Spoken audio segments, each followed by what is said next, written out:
বেঁচে গেলাম ভূতের হাত থেকে, আমি আর ওই সাধুর কাছে যাবো না ভাই। তোর যে নিতে গেলাম তুই বললি জাগ্রত সাধু। সবাই বলতো ও জাগ্রত, এখন আমি জানি না কি ও ভণ্ড সাধু। ওই সাধুর কাছে আমি আর যাবো না ভাই। ওদের শরীর থেকে তো ভূত ছাড়াতে হবে। তাও ঠিক ভাই। ও সাধু যাওয়া হবে আমি কিন্তু ও তো শিষ্য আর গুরু আছে, আর গুরুর কাছে যেতে হবে। চল ভাই তাহলে গুরুর কাছে যাই। গুরুর কাছে যাবো চ। আর গুরুর কথা তো বলছি ভাই, তুইও চিনিস নি আমিও চিনি নি। না আমি চিনি, আর গুরু খুবই জাগ্রত।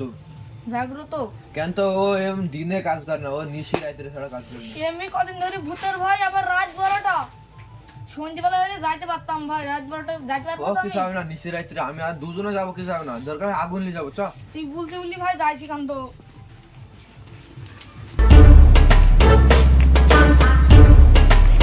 কি গো তোমরা বাড়ি ছেড়ে যাবে না? তোমাদের দুদিন আগে বাড়ি ছেড়ে যাওয়ার কথা ছিল, আবার গায়ে এলাকায় ঘুরে দিছো। তোমরা বাড়ি ছেড়ে যাবে না নাকি? মলন ভাই জমিটা কিনি, জমিটা রেজিস্ট্রি করতে খুব দেরি হয়ে গেছে, তার জন্য বাড়ি ছাড়াইনি। কালকের মধ্যে আমরা বাড়ি ছেড়ে দিয়ে চলে যাবো।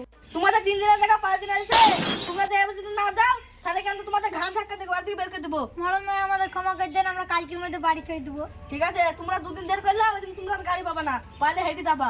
ঠিক আছে। যে গরিব মরল পাঞ্জাবি কেনার টাকা নাই, এক্সট্রা তো জামা পরি, আবার আমাদের দেবে 4 চাকা। বাড়িতে আসে মোটর সাইকেল তো নাই, সব জায়গায় সাইকেলে করে ঘুরে বেড়াই, আবার ওর বেশি ডায়লগ।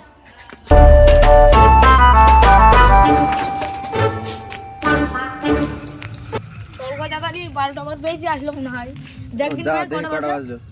দেখ 12টা 3 বেজে, আমি ভাবলাম ওইখানে পুছা হয় 12টা দিয়ে, তুই আবার বেড়াইছে নি বাড়ি থেকে। তাতে চল ভাই, আর আধ ঘন্টা হাঁটলে হয়ে যাবে চ। পুষাবো তো ভাই 8 ঘন্টার মধ্যে।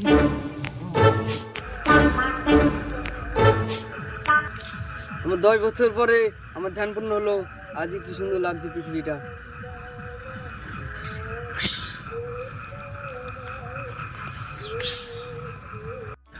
দশ বছর পরে ধ্যান ভঙ্গ করে কি সুন্দর লাগছে। আজকে থেকে যোগা ভূত ধরবো, একটা ভূত ধরে আমার হবে না। আমার শিষ্য কোথায় তা দেখি। আমার শিষ্যকে তো ভূতে মেরে ফেলেছে, শিষ্যকে বাঁচাতে হবে, ওই যোগা ভূতটা ধরতে হবে। আমার শিষ্যকে মারুক, আমরা ওদের দেখবো, ওদের শাস্তি দেবো। আমার শিষ্যকে মেরে ফেলেছে, আমার শিষ্য ভালো ছিল, ভণ্ড সাধু হলেও ওর মনটা ভালো ছিল। বুদ্ধটাকে ধরে এমন শাস্তি দেওয়া দিব, আমার শিষ্যকে মারা। ওরা তো চিনে না আমাকে, আমি কি করতে পারি? কি ব্যাপার, আমার কাছে কোনো লোক আসে না কেন? নিশে কাজ করে বলে আসে না মনে হয়।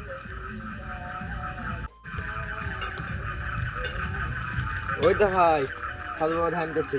চল ভাই যাই। এই সাধু বাবা খুব জাগ্রত ভাই। চল ভাই দেখবো কি কোন যাবো।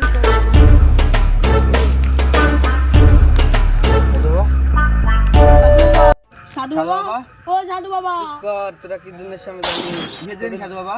তোদের দুটো ভূতে খুব জ্বালাচ্ছে, আমার শিষ্যকে মেরে ফেলেছে। আমি বললাম না সাধু বাবা খুব জাগ্রত, আর তুই এবার কোন ভণ্ড? চুপ কর, তোরা কি বলছিস আমি শুনতেছি। কি বললাম সাধু বাবা? জাগ্রত সাধু বাবা তাই বললি? সাধু বাবা আপনি কি করে জানলেন? আমি সব জানি, সবারই মনের অন্তরের খবর জানি। তোদের কি মনে হয় আমি জাগ্রত না? দেখবি তোদের এখন পাখি বানাবো। সব দূরে যান, হলে এখন মনতে পড়ে দেবো। এখন বুদ্ধিতে কুদাতে তা বল। সাধু বাবা আমরা কি করে জানবো ভূত কোথায় আছে? আপনি জাগ্রত, আপনি দেখবেন। বুদ্ধুর বিরাট শক্তিশালী, কিন্তু আমার হাতে পারবে না। আমি ওদের সেই শক্তিশালী, 10 বছর তপস্যা করেছি, ওদের সেই শক্তি ভূত বেশি। মনে হয় আমাদের পাড়ায় আছে। চ দেখছি। সাধু বাবা এখন আমাদের পাড়ায় যেতে হবে না, আমরা যেই সাধুর কাছে যাই ওরা দুজনে চলে আসি। ঠিক আছে, আবার ওরা এখানে আসতে পারে তাহলে। সাধু দাঁড়া, বাবা, ওরা একটা কথা আসুক, আমি বলবো? দেখছি। সাধু বাবা একটা কথা বলবো? বল। আমরা যখন থেকে এসেছি এক ভাগু আগুন জ্বলছে, লিপছেও না। দেখছি তো তাহলে আমার পাওয়ারটা কেরো 10 বছর ধরে আগুনটা জ্বলছে, কোনো ঝড় বৃষ্টিতে কিছু করতে পারি না আগুনটার। তাহলে ভাব কেন আমি পাওয়ারফুল। বুঝতেই পারলাম আপনার পাওয়ার। অত দেরি করা যাবে না, দাঁড়া, ওদের আমি টানছি এখনই। কি সাধু বাবা ওদের টানবেন? হ্যাঁ চল ভাই পাশে বসবো? দাঁড়া, তোদের কোনো ভয় নাই, আমি এখনো মন তো মাটি দিচ্ছি। ধর, তোদের কোনো ভয় নাই। না সাধু বাবা তাও ভয় লাগছে। আর ভয় নাই। খতরনাক ভূত। ওরা খুব সাধু বাবা খুব খারাপ ভূত ভাই, খুব ভয় লাগছে। ও সাধু বাবা বলছে মাটিতে ধরে থাক, মাটিতে ধরে থাকবি।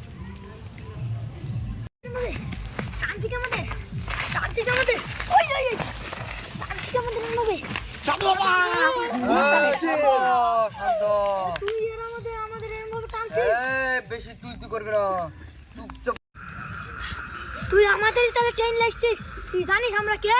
চিনি তোদের, তোদের মতন কত ভূত ধরে জানিস আমি, আর তোরা তো সামান্য ভূত। তোদের এক্ষুনি আমি বোতলে বন্দি করবো, দাঁড়া। তোর এত বড় সাহস তুই আমাদের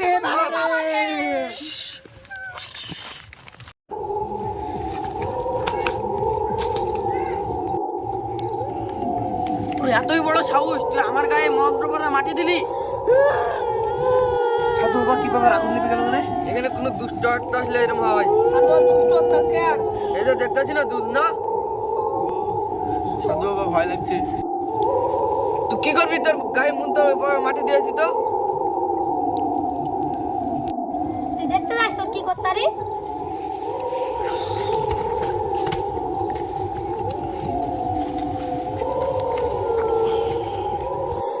সাধু বাবা, আমাদের শরীর থেকে দুষ্ট আত্মা বের করতে হবে। আমাদের বন্ধু ছেলে তো, দাঁড়া, ওর বাপ চিন্তা নাই। করিস না, আমি বের করে দিচ্ছি। তোর এতই বড় সাহস, তুই এই শরীর থেকে আমায় বের করবি? দেখা দিনি কি করি বের করিস? দেখতে আয়, দাঁড়া। তুই দেখতে যাস আমি কি করতে পারি? হ্যাঁ দেখতে যাই। দাঁড়া, এই 12 বছর পরে লাঠিটা আজকে তুললাম, তোর মজা দেখাচ্ছি, দাঁড়া। হই যাত্রা।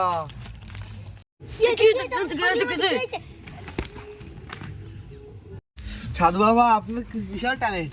কি বলিস, এটা তো সামান্য ব্যাপার। সত্যি সাধু বাবা আপনার আপনার ক্যালি ট্যালেন্ট আছে। আছে। হুম, তাহলে তোরা শেষ পর্যন্ত বেরিয়ে আসলি? সাধু বাবার ভূত চলেছে। দাঁড়া, ওদের বোতলে পূর্ব ওদের ক্ষমা করবো না আমি। সাহেব, এ তো সেই আনাসুর আর সেই ওই জমিদারের কাজ করতে হয়েছিল না? তাই তো রে ভাই। তোদের এই বোতলে বন্দি করবো এখন আমি। না শুধু আমাদের ক্ষমা করে দেন, এই রনির পাল্লা বেড়ে আমি আমাদের ছেলেবেতে ঢুকেছি, সব রনির দোষ, আমাদের বিশাল ভুল হয়ে গেছে ঢুকি। না না, তোদের ক্ষমা করে দেব না, তোদের একটা সত্য ক্ষমা করতে পারি। সাধু বাবা, ওদের ক্ষমা করে দেন। দেখবি তো পাখি বানিয়ে দেন, দিলাম। সাধু বাবা, সাধু বাবা। হ্যাঁ, তাহলে চুপচাপ বসে থাক, আমার কাজ আমাকে করতে দে। সাধু বাবা, আমি এই দেশ থেকে চলে যেতে পারি, কিন্তু আমি একজনকে প্রতিশোধ নিব, তারপরে না যাবো। হ্যাঁ, আমি এখন প্রতিশোধ নিব। ঠিক আছে, তোদের একটা সত্য ক্ষমা করতে পারি। তোরা প্রতিশোধ নিয়ে এই গ্রাম ছেড়ে চলে যাবি, আর কারো শরীরে ঢুকবি না। কাল সকাল হওয়ার আগে এই তুই চুপ কর, আমার বলতে দে। কাল সকাল হওয়ার আগে আমরা মোড়লকে মেরেতে চলে আসবো, ঠিক আছে? চল আমরা চলে যাই অন্য জায়গায়। চল বন্ধু। ঠিক আছে, ওদের নিয়ে চলে যা। যাচ্ছি সাধু বাবা।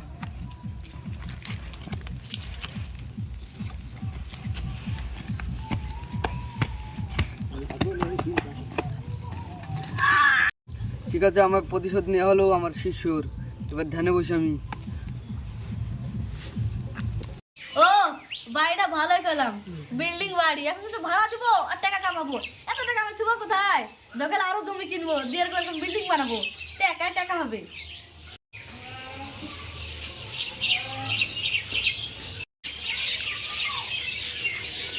এই তুই আমার ছেলে কাছে কম টাকা জমি বাগে, আবার তুই নিজে মনে হাসছি না? কে কথা বলছে? পাখির পাশে কথা বলছে নাকি? না রে, তোর সামনে তুই দেখ তো জম, কই কেউ তো নাই, দেখতে পাবিনি। তুমি কে? আমাকে তুই চিনতে পারবি না, আমি ভূত।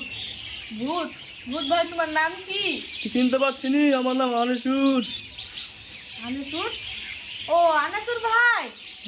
আমি আমার ছেলের কাছ থেকে জমি বাগেছি কম টাকায়। আরে না ভাই, ভুল ভাবছো কেন? তোমার ছেলে মেয়েরা খাইতে কষ্ট হবে বলি ওদের বেশি চাকরি দিয়ে আমি সর পাঠিয়ে দিছি, তুমি কোন ধর আছো? তুই আমাকে না ভুংচাঙ্কির বুঝাচ্ছিস, কিন্তু তখন ওকে তো ভুংচাঙ্কির বুঝাতে পারবি নি। ওকে? ওকে কে? ওকে চিনিস নি? রনি। ওই রনি, আমাকে চিনতে পারছি না তুই? রনি? তুমি কে? আমি রনি, তুই আমাকে চিনতে পারছি না? রনি? রনিকে আমরা চিনতে পারছি নি। আজকে থেকে প্রায় 2 বছর আগে আমি তোর বাড়িতে কাজ করতাম, মনে কর।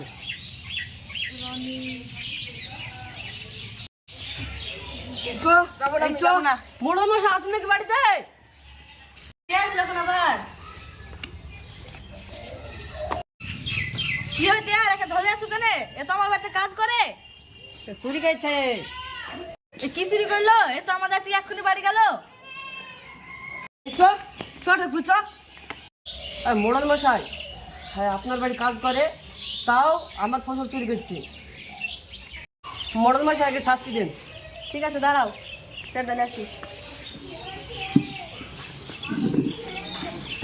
মোড়ল মশাই ক্ষমা করে দেবেন। মোড়ল মশাই, আরে দাঁড়াও, ক্ষমা টমা কিছু হবে না, তুমি পাপ করেছো, তোমাকে শাস্তি নিতে হবে।